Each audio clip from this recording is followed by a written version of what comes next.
Walhingford back again with another book review.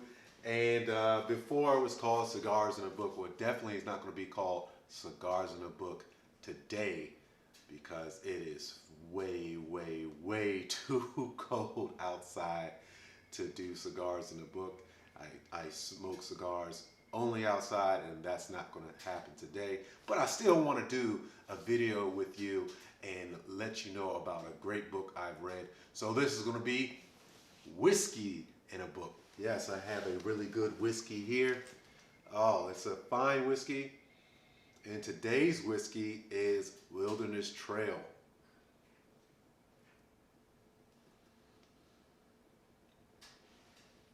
This Wilderness Trail right here, this Wilderness Trail right here, is their wheated bourbon.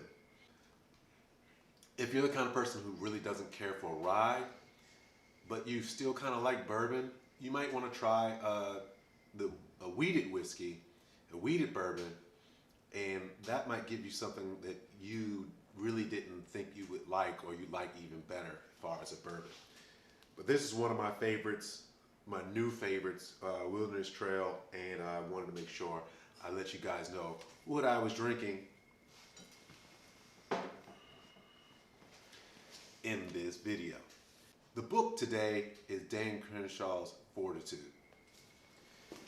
Fortitude is a book that's somewhat of a biography and somewhat of like self-help slash psychological book where we analyze what's going on and how to fix problems and things like that.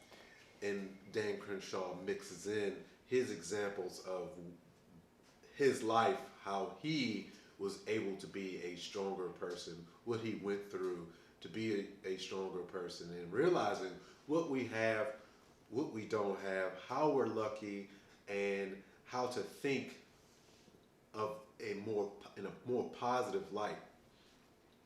The reason why I do these videos is literally what this book is about. This book doesn't talk about reading, and my answer to some of our problems of what we're facing in this world today is the fact that we don't sit back and enjoy maybe a distilled aged spirit and read and relax and read, but we are slaves to technology. We're slaves to that app that's so destructive and addictive, and what we're getting, the results are what Dan Crenshaw is talking about, and how we have degraded and we have such weak people.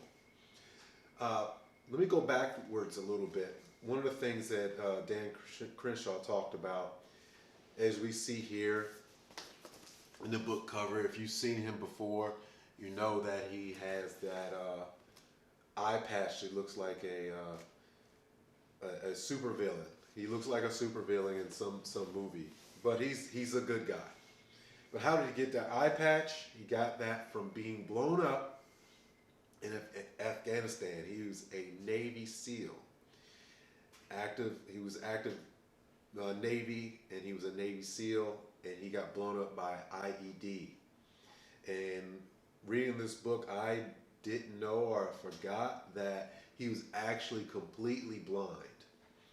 That explosion actually blew his eye out and took his vision in his left eye.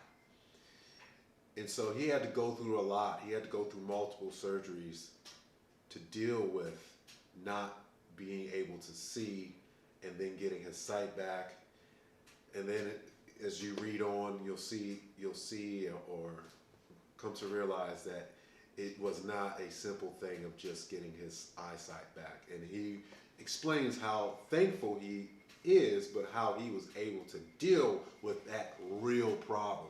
A lot of times what we have today, we're upset about problems that don't exist, or problems that are so minuscule that we just can't get over, that are easily, at one time, we got over pretty easily.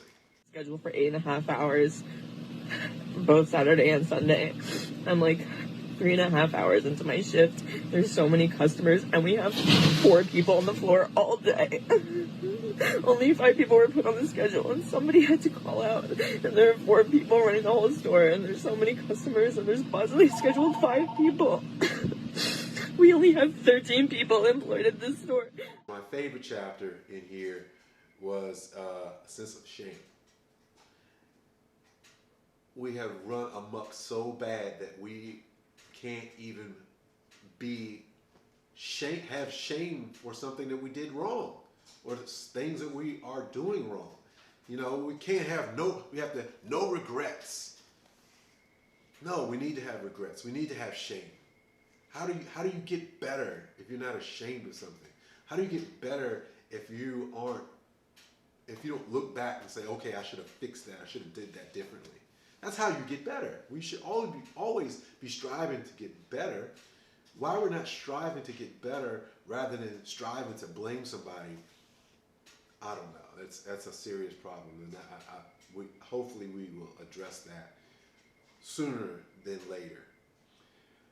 I enjoyed reading this book. This book is something that I didn't really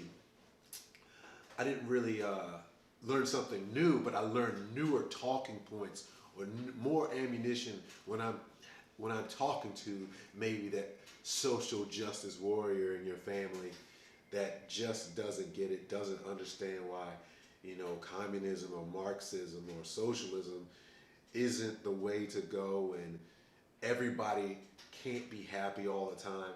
I found newer and more insightful ways to talk to people about it, because he's not a rah-rah, in-your-face guy. He goes out about it in a better light, a better way than I probably would have when he addressed the issues that he's faced with when people don't have fortitude. All right, ladies and gentlemen, I hope you like this video. I hope you would get out and read more books, or get out and buy books and then settle down and actually read them. Have a good whiskey like Wilderness Trail Wheated bourbon,